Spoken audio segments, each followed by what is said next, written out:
El río Bravo, como le dicen del lado del sur, o el río Grande, como le llaman del norte, no es un río monumental así como el Mississippi o el Amazonas. Y sin embargo, si ustedes pudieran recorrer sus márgenes, van a notar algo de lo que el profeta nos describe en esta visión. Años atrás, allá por el 2000, cuando vivíamos en Texas, decidimos venir a visitar aquí California el verano y mucha parte del freeway, del Highway 10, corre bordeando el río Grande. Y si usted quiere desearle mal a un enemigo y que le vaya muy mal en la vida, deséele que se vaya a vivir allá al sur de Texas o a Nueva México. Porque esa zona realmente, qué fea que es. Es roca pelada, no hay señales de vida, es un desierto espantoso. Pero si ustedes ven el río Grande o el río Bravo, mientras viene descendiendo de las colinas de Colorado y comienza a atravesar todo Nuevo México y luego recorre todo Texas, haciendo de frontera natural, a ambos lados uno alcanza a ver desde el highway la vida que genera. Allí se pueden ver todo tipo de árboles, todo tipo de sembradíos. Si usted va con su caña de pescar y con sus redes, el río, a pesar de que no es muy grande, va a darle una abundancia de peces muy ricos y muy notables. Un río siempre ha sido señal de vida, pero también señal de belleza. A lo largo de los siglos, cuando alguien ha tratado de plasmar un paisaje, por lo general siempre escoge una escena con un río. Personalmente, uno de los recuerdos más lindos que tengo de mi niñez fueron los años allá de cuando tenía 8, 9, 10, 11, 12. Y todos los sábados, en la época de la primavera, el verano, el otoño, pues, papá volvía del trabajo y armábamos todo, mamá tenía todo listo, cargábamos el auto y nos íbamos a pasar la tarde a las orillas de uno de los tantos ríos súper caudalosos que tenemos en aquella región de Argentina. Allí nos pasábamos la tarde hasta la noche pescando todo tipo de mojarras y bagres y tantas cosas lindas. Y qué banquete teníamos esa noche con el sartén saltando por todas partes, friendo los pescados riquísimos que atrapábamos. Y uno dice, qué lindo los ríos. No puede nadie sorprenderse entonces que si los ríos son el producto de la mano de Dios para darnos vida y para darnos bendición, provisión, son señal de su bendición, que la palabra de Dios bien podría resumirse como la historia de dos ríos. Es como si la raza humana existiera entre el paréntesis de dos grandes ríos. Allí nomás en el segundo capítulo de Génesis, yo leo que del Edén salía un río para regar el huerto, lo que le ofreció a la raza humana la posibilidad de gozar la bendición y la abundancia de Dios fue que en ese jardín maravilloso había un río que luego se abría en 4 ríos más pequeños y daba la posibilidad de la vida. Y cuando llego al último capítulo de la Biblia, el capítulo 22 de Apocalipsis, ¿qué leemos todos juntos? Que lo que Ezequiel está profetizando es algo que va a tener lugar un día y que está teniendo lugar ya, y es: después el ángel me mostró un río de agua de vida, resplandeciente como cristal, que salía del trono de Dios y del Cordero, en medio de la calle de la ciudad. Y a cada lado del río estaba el árbol de la vida, que produce 12 clases de fruto, dando su fruto cada mes, y las hojas del árbol eran para la sanidad de las naciones. Allí está. Todo comenzó con un río. Todo va a terminar con un río. El río de la bendición de Dios. Y uno encuentra esta historia de Ezequiel aquí perdida en este libro que es tan difícil de leer. Y si a ustedes alguna vez les interesa leer Ezequiel, van a encontrar que en el capítulo 40 hasta aquí, este párrafo que leímos, está hablando de cosas que todavía no han ocurrido. Son profecías de lo que Dios está planeando hacer en el futuro y que un día se van a hacer realidad y van a ser historia. Porque lo que Dios se propone hacer, todo se hace en su debido momento. Y en este caso, El profeta está mirando a un periodo en el cual ustedes y yo tenemos una información muy chiquitita, muy escueta. Si ustedes leen el libro de Apocalipsis, van a encontrar allí que luego de la segunda venida del Señor, se habla de que el Señor va a reinar en la tierra por 1000 años, y son apenas unos pocos versículos. Pero aquí, inspirado divinamente por el Espíritu Santo, Ezequiel alcanza a ver y nos da una descripción de lo que será la vida en aquel reino milenial, como le llamamos. Y nos va a describir lo que es la Nueva Jerusalén, a donde van a venir todas las naciones a adorar. Y en este caso, cerrando el relato, encontramos esta profecía asombrosa del río, de las aguas, de la sanidad y la bendición. Realmente es una historia muy hermosa. Es una historia que cuando la analizamos en detalle, conmueve el corazón y nos alienta sinceramente, porque, como confío demostrar en los próximos minutos, este párrafo tiene aquí principios de vida que son realmente muy notables. Si quieren prestar atención esta mañana mirando este párrafo, creo que nos quieren enseñar 4 lecciones de vida. ¿Quieren escucharlas? ¿Quieren saber cuáles son? Bueno, muy simple. El primer principio de vida que escucho o que descubro, que veo en este párrafo notable del río de la bendición de Dios, es que el propósito final de Dios es transformar la muerte en vida, la maldición en bendición. Cuando ustedes y yo miramos la profecía que está haciendo Ezequiel, vemos que este río que brota de Jerusalén desciende y sus aguas de bendición llegan ¿hasta dónde? Hasta el Mar Muerto. Próxima transparencia, por favor, gracias. Allí ustedes van a encontrar, permítanme ubicarlos, en la provincia de Judea, allí en Israel. La provincia de Judea, igualita a Nueva México, roca pelada, clima de desierto, árido, intenso el calor.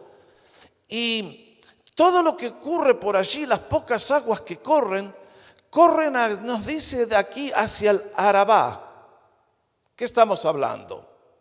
Si usted mira el mapa que tiene allí en la pantalla, va a encontrar que en la parte norte del círculo está el mar de Galilea.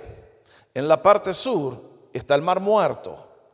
Y esa hendidura entre 2 valles se llama el Arabá y continúa hasta el Golfo de Acaba. Y si ustedes le preguntaran a un judío, ¿usted sabe lo que es el Mar Muerto? Le va a decir, no sé de qué me está hablando. El judío le va a decir, usted está hablando del mar del Arabá. Ok, ahora entiendo lo que me está queriendo decir. Así, esta profecía tiene que ver con ese Mar Muerto. Ese mar que está a 417 metros debajo del nivel del mar. Y es un mar tan muerto que ustedes saben que no tiene absolutamente nada de vida. Vamos a la próxima transparencia. Y allí tienen algunas fotos de lo que es las orillas, de lo que son las orillas del Mar Muerto. En la foto de más abajo a la derecha pueden ver lo que son las costas. Allí no hay árboles, allí no hay plantaciones, allí no hay fruto, allí no hay nada. Solamente lo que alcanzamos a ver si lo visitamos es salitre puro, yacimientos minerales que matan cualquier posibilidad de vida en las aguas del Mar Muerto. Allí llegan las aguas dulces del río Jordán y en poquitos metros son maldecidas y se hacen aguas saladas que no pueden permitir la vida en ninguna manifestación. Ustedes alcanzan a ver allí la zona que rodea el mar. Allí están las cavernas donde uno dice, ¿cómo pudo gente vivir en esas cavernas? Y luego nos dejaron el legado de lo que son los rollos del Mar Muerto, una de las copias más viejas que tenemos de la palabra de Dios. Cuesta creer que gente pudo vivir con ese calor, con ese olor que viene de las aguas llenas de sulfuro del mar, en ese lugar y prosperar. Y bueno, un día desaparecieron y se fueron. Bueno, ese es el Mar Muerto, realmente más que muerto. Es un lugar donde no hay posibilidades de vida. ¿Y quién va a sanear esas aguas? ¿Quién puede hacerlo? Absolutamente el poder humano nunca lo logrará. Y lo que nos dice aquí es que el río de Dios, cuando finalmente llegue a ese lugar, lo va a transformar en fragancia, en vida, en árboles, en cargados de fruta. Y si quieren ver, podemos volver a la transparencia anterior, Cris. Él dice que desde Engadi, se alcanzan a ver ahí pegadito, la única población que está al lado del río, del mar allí, van a ver que del lado que está aquí, la más al sur, es Engadi. Allí había un oasis, una fuente de aguas naturales, y se le dieron a Judá cuando la tierra fue repartida. Y del otro lado está en Eglaim, en el desierto de Moab. Y lo que está diciendo aquí el profeta es que cuando el agua de Dios toque ese río, ese mar muerto, todo el mar, de una punta a la otra, de un extremo al otro, será vivificado completamente y volverá a la vida. Realmente esto es muy notable, mis hermanos. Ustedes saben que debajo de esas aguas están enterradas las ciudades de Sodoma y Gomorra. Aquellas ciudades que se caracterizaron por la perversión sexual y que Dios dijo no va más y las destruyó con fuego que cayó del cielo, allí están enterradas como un mudo testimonio a lo que es la santidad de nuestro Dios y que cuando Él decreta que no va más, no va más. Y aquí en ese lugar de muerte completa, ahora nos dice el profeta que la maldición de esas ciudades, del pecado, de todo lo que ha causado la muerte a la vida en todas sus manifestaciones, el río de Dios lo ha de transformar en vida en abundancia. Primer principio, que todo lo que Dios hace en la historia humana y en tu vida y en la mía, está destinada a librarnos a ustedes y a mí de la maldición, de la herencia del pecado que trajo toda la desgracia a tu vida y a la mía. Y que es la que nos priva del gozo, de la abundancia, de la vida fructífera que Dios tiene preparada para todos los que le aman. Segundo principio que encuentro en esta historia es que el río de Dios no solamente produce bendición y vida en abundancia, sino que todas las bendiciones de Dios siempre comienzan a fluir desde su santuario. En los primeros 2 versículos, Ezequiel es llevado allí para traer una palabra de consuelo al pueblo que está en el cautiverio. ¿Y qué es lo que Dios le muestra? Si ustedes miran el capítulo 46 van a encontrar que allí está la adoración en el templo futuro. Este es un templo que todavía no se ha construido. En el lugar donde tiene que ser construido en el día de hoy no hay nada más que desolación. Allí está la mezquita donde dicen los musulmanes que Alá subió al cielo. Más bien bajó a otro lugar que no quiero mencionar. Puro cuento de hadas. Pero en ese lugar va a volver a edificarse un templo. Es el lugar donde Jesucristo podrá ser adorado. Es el lugar donde Él reinará sobre la tierra cuando finalmente ponga a todos sus enemigos por estrado de sus pies. Y nos dice que de este lugar es que surge el río de la bendición. Y cuán ciertamente que es así. El río de la bendición de Dios siempre fluye de su santuario. No hay otro lugar donde Dios se va a encontrar con la raza humana fuera de su casa. Nuestro Dios es generoso, bueno y bondadoso. Siempre tiene bendiciones en abundancia para todos los que le aman y todos los que le buscan sinceramente. Pero ese lugar raras veces ocurre en un encuentro por allá afuera. Dios tiene un propósito. Y es que su pueblo se junte con Él. Y en ese lugar donde Él está presente va a enviar su bendición. Toda bendición que la raza humana ha recibido siempre tuvo su origen en el santuario de Dios. Ya voy a dar más detalles en un momento. El tercer principio de vida que saco de esta historia es que toda obra, todas las bendiciones de Dios siempre van en incremento. Todo comienza chiquitito y luego va aumentando. ¿Notaron la figura del lenguaje? ¿Notaron la figura? Ezequiel, llevado por la mano del ángel, es puesto allí frente al río. Y nuestro Dios, este párrafo es tan rico, hoy no puedo entrar en todos los detalles. Pero si quiere leer los capítulos que preceden, Va a ver lo que es la meticulosidad de Dios, lo organizado que es Él, lo detallista que es Él. Noten bien, en este caso Ezequiel es como que el ángel le dice, seguime Ezequiel, vamos a hacer 515 metros, que son 1000 codos, y vas a entrar, y vas a caminar en el río y vas a notar que el agua te llega apenas hasta los tobillos. Y vamos a caminar otros 515 metros y el agua te va a llegar hasta las rodillas. Y vamos a caminar otros 515 metros y una vez más el agua te va a llegar hasta la cintura. Y cuando llegues a la cuarta medición vas a encontrar que el río es imposible de pasar y lo vas a tener que hacer a nado si intentas hacerlo. Qué figura tan hermosa. Ustedes y yo somos testigos de que esto es realidad en nuestras vidas cuando amamos a Jesús. De que Él comienza con una cosita chiquitita, con apenas un rayito de luz que quiebra la oscuridad de la mañana. Es como una chispita que apenas uno dice que va a alcanzar. Es como aquella nube que salió del Mediterráneo en días de Elías y le dijo, una lluvia grande se viene, pero ahora es apenas una nube del tamaño de la palma de un hombre. Así es el plan de Dios. De su santuario siempre parecen brotar bendiciones que al principio son apenas chiquititas. Pero a medida que ustedes y yo conocemos a Dios y perseveramos en Él, venimos a descubrir que los planes del Señor exceden con creces nuestras imaginaciones más increíblemente grandes. Que su propósito es mucho más elevado, notable, extenso, profundo, que todo lo que nuestra débil mente puede llegar a imaginar. El plan de Dios comienza en nuestra vida y se extenderá por los siglos sin fin de la eternidad. Toda la eternidad no alcanzará para ver las bendiciones que Dios tiene preparado para aquellos que le aman. No en vano dice Isaías y lo repite el apóstol Pablo, cosas que ojo no vio ni oído yo son las que Dios ha preparado para aquellos que le aman.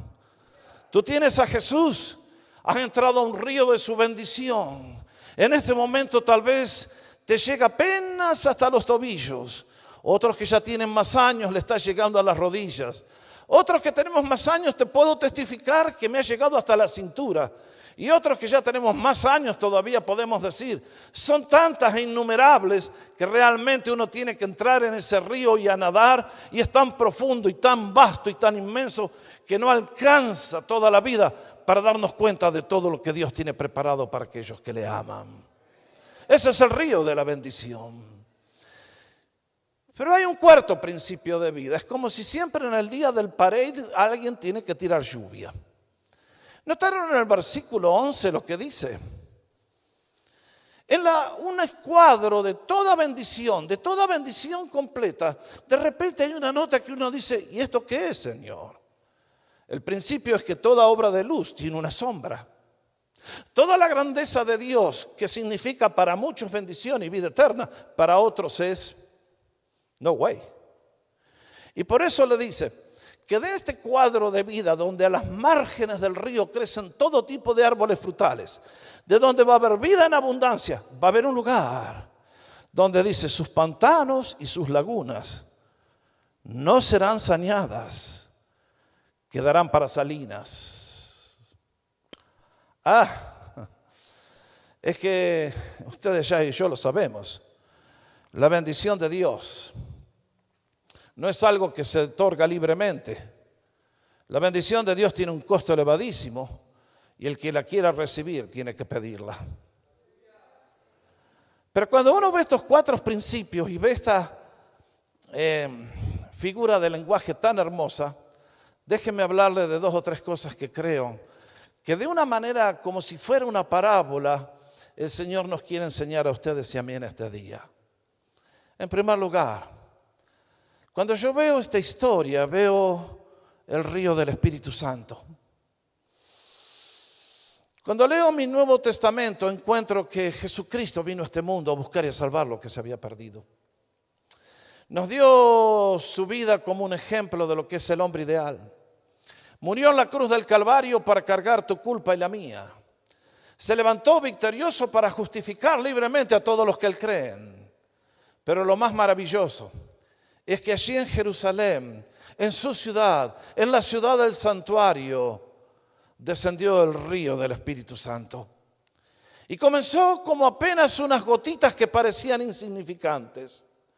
Apenas algo que cayó sobre 120 personas que estaban en el aposento alto. Y uno hubiera dicho, ¿qué posibilidades tiene el cristianismo con 120 personas? Pero ustedes saben lo que pasó. Al igual que un río que lleva vida, desde Jerusalén, comenzando con aquel primer grupo de apóstoles y creyentes que aceptaron la fe de Jesús, comenzó a expandirse el mensaje de la salvación por el mundo de aquel entonces y ha llegado hasta el día de hoy a todos los países de la tierra. ¿Qué fue lo que trajo el río del Espíritu Santo? Vidas transformadas, vidas inútiles convertidas a vidas útiles en las manos de Dios, cumpliendo sus propósitos. El mundo en el cual el Espíritu Santo fue derramado es un día muy parecido a lo que ocurre en muchos lugares en el planeta Tierra. ¿Sobre qué descendió el Espíritu Santo?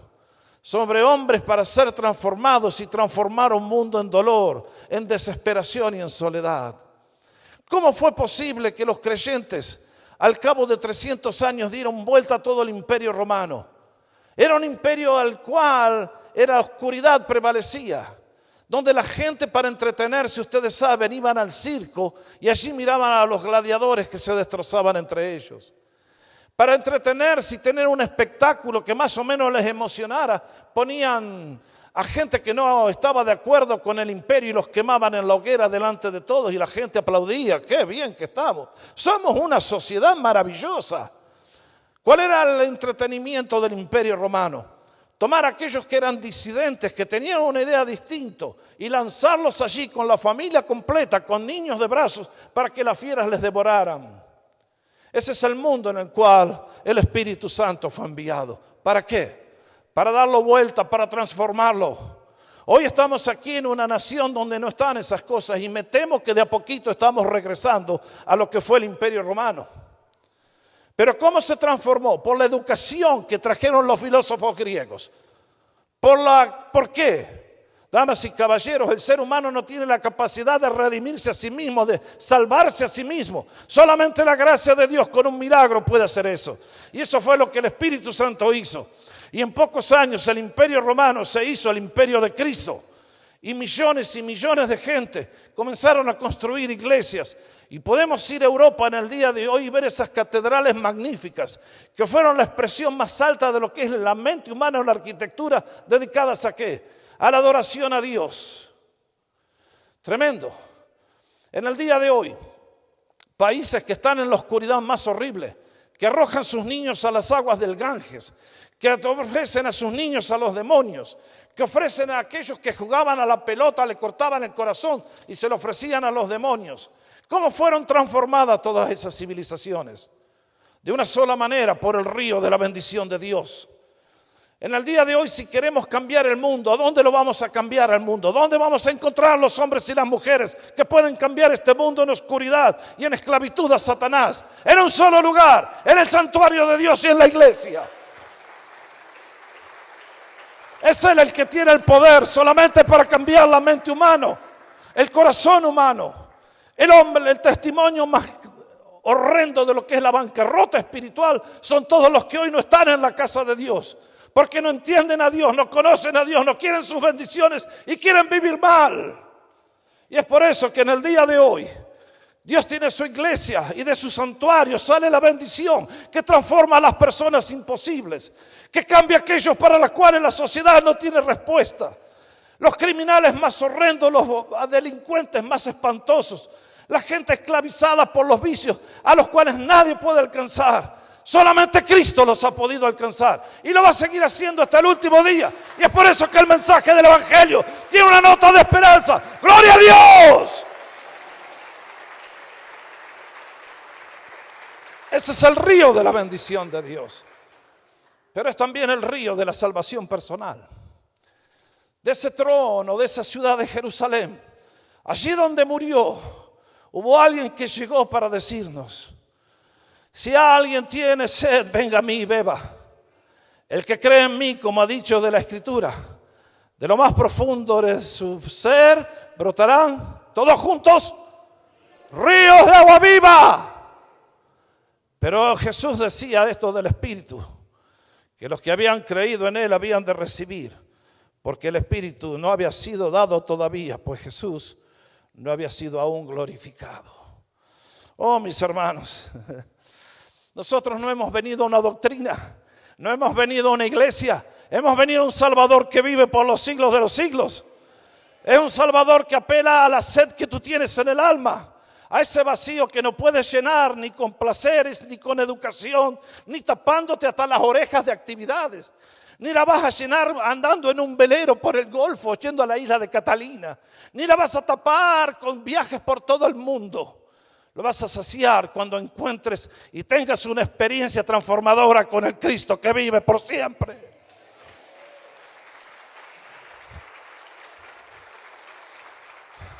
El Evangelio no es cambio de religión, el Evangelio no es una teoría, el Evangelio es un encuentro con Jesús y es un encuentro transformador. No es algo para mentes chiquititas, es algo para mentes grandes, para corazones grandes. A eso te llamó Jesús, a eso es a lo que nos llama. Y todos los que un día lo hemos recibido podemos dar testimonio que su promesa es cierta. Que aunque en el principio no entendemos un pepino y somos incrédulos y lentos de corazón y duros de mente para creer, sin embargo, al igual que el río de Ezequiel de nuestro ser interior, comienza a brotar una agua que va creciendo y creciendo y creciendo y creciendo. Y uno dice, Señor, perdóname, de oídas te había oído, pero ahora te conozco y me arrepiento. Y digo, eres maravilloso, eres dueño de mi vida, eres dueño de todo. A ti sea la gloria por siempre, jamás. No hay nadie como tú, no hay nadie fuera de ti. El río de la bendición de Dios es el río de la salvación. En esa cruz estaba la puerta de entrada. En ese lugar donde te entregaste a Cristo fue el comienzo de la vida de abundancia. Ese día, aunque no lo veías ni lo entendíamos, comenzaron a fluir las bendiciones. Comenzó a sanarse tu alma, a sanarse tu cuerpo, a sanarse tu hogar, a hacer todas las cosas nuevas. Porque el que vino a tu vida es el Cristo que vive por los siglos de los siglos. Bendito sea su nombre. Sí, el río de la salvación. ¿Eres salvo en esta mañana por Jesús? ¿Le has entregado tu vida? Si no tienes a Jesús, estás fuera del río de la bendición. Tu vida es un espejismo. Es un desierto, no es un oasis.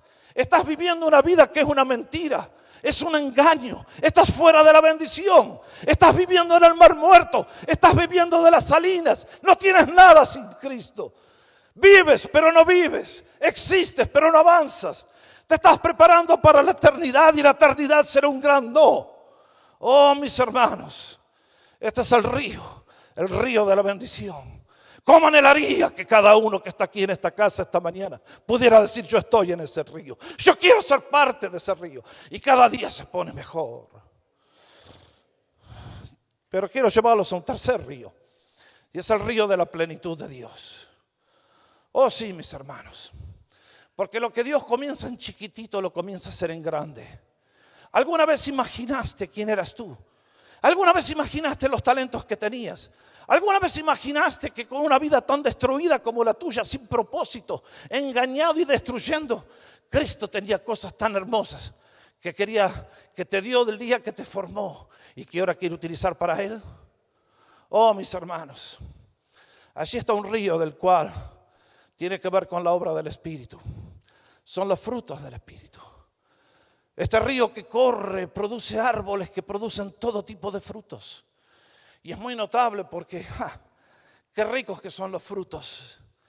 En estos días que llegaron los apricots, qué delicia. Pero apricots y una sola vez por año. Yo doy gracias por Estados Unidos que eligió el capitalismo y por lo tanto tenemos abundancia.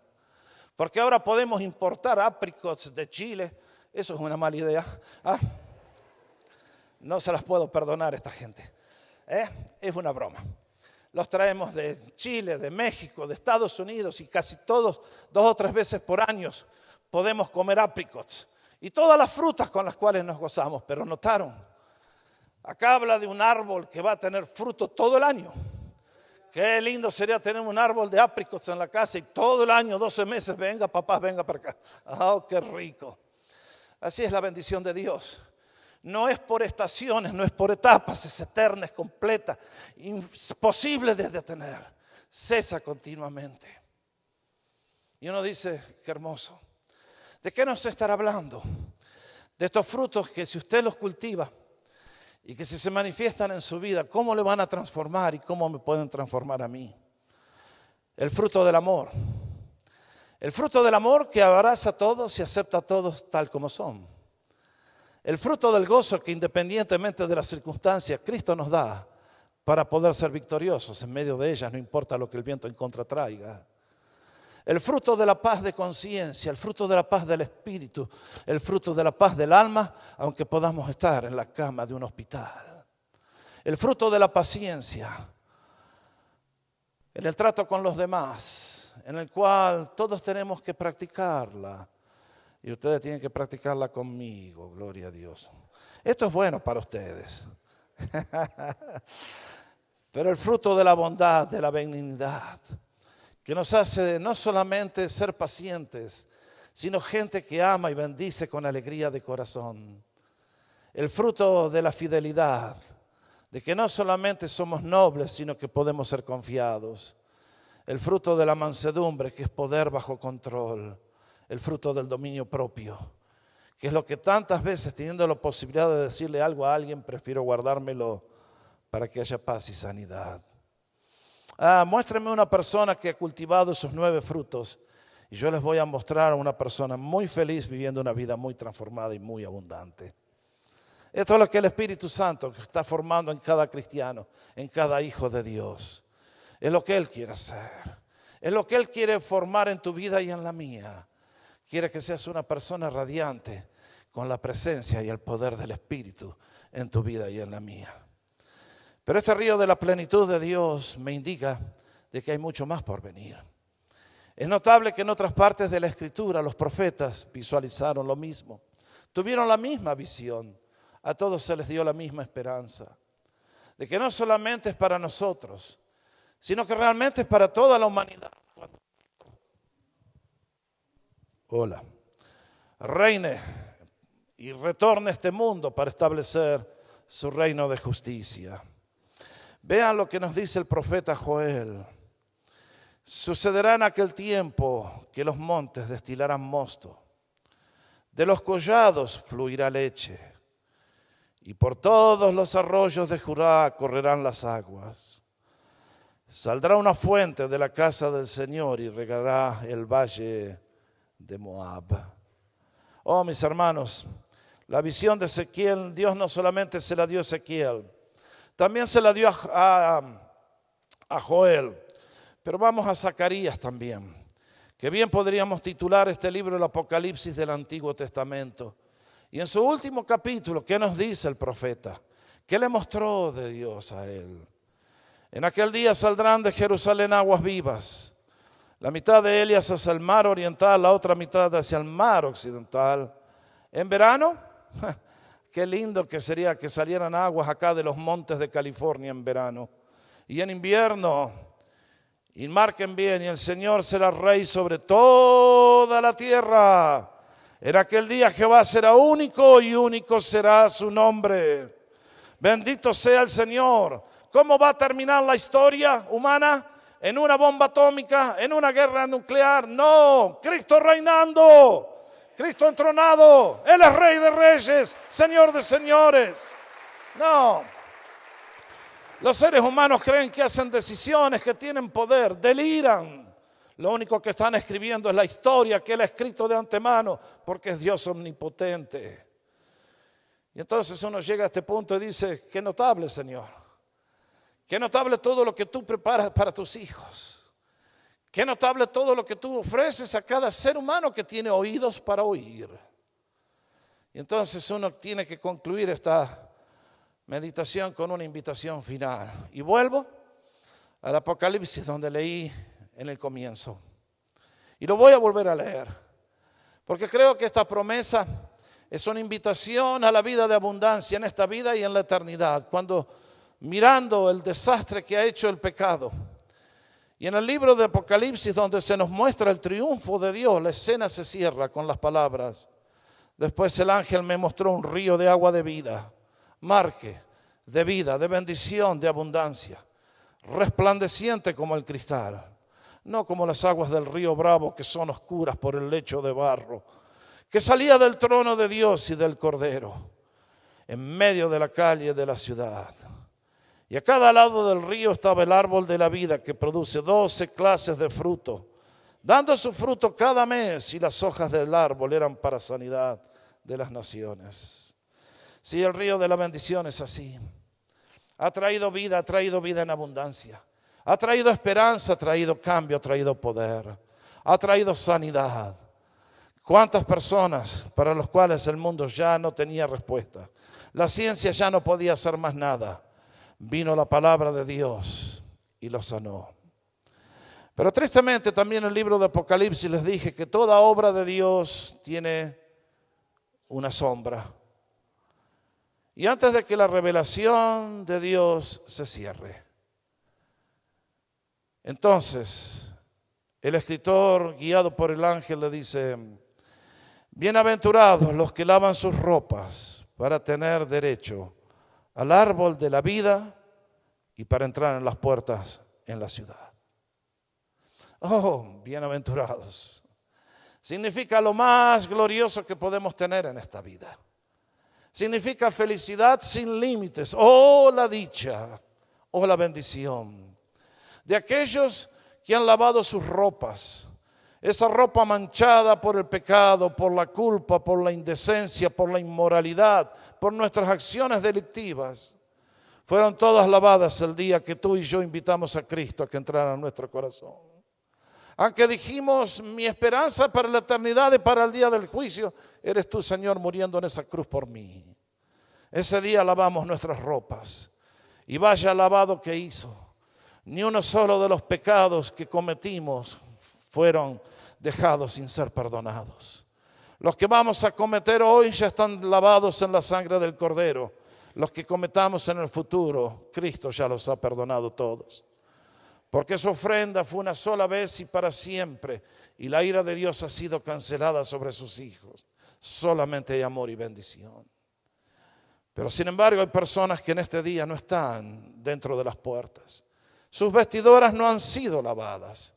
Y es por eso que con palabras que el día de hoy nadie quiere escuchar porque le parecen duras, dice el escritor: pero los perros, vayan a decírselo a eso, a los de la televisión.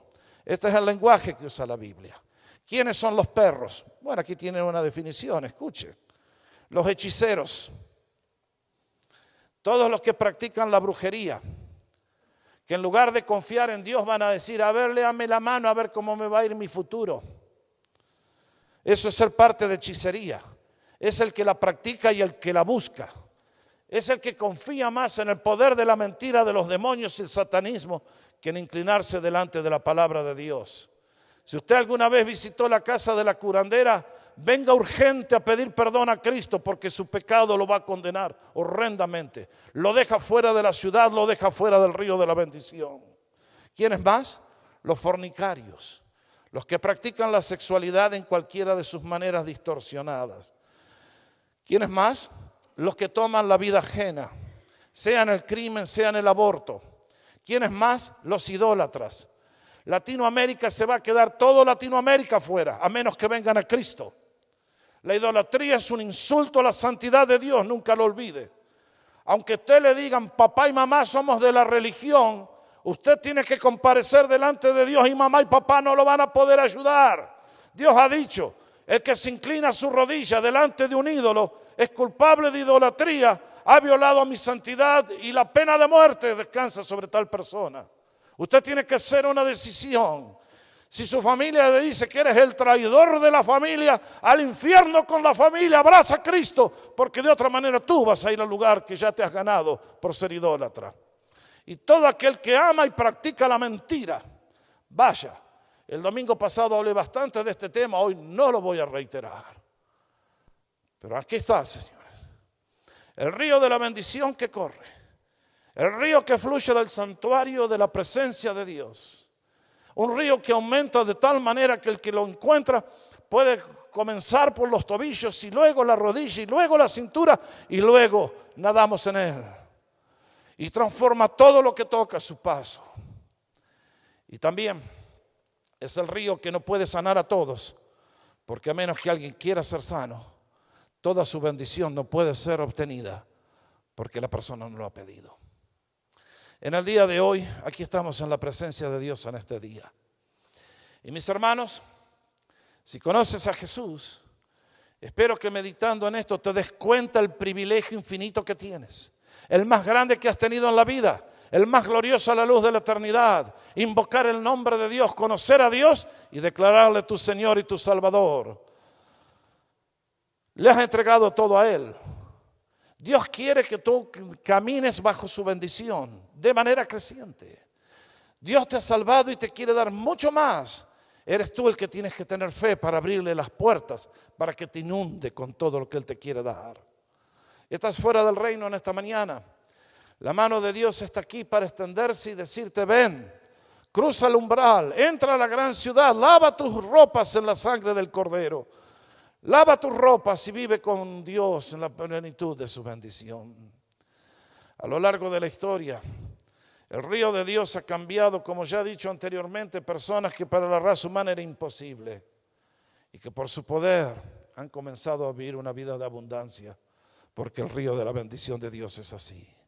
Comienza en su santuario, desciende de manera creciente hasta los lugares imposibles y allí trae bendición.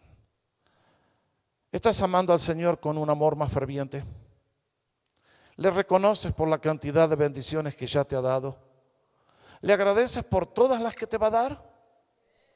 ¿Sabes todo lo que Dios tiene preparado para ti? En el día de hoy a nadie podemos llamar imposible. A Pasadena no le puedo declarar una ciudad imposible.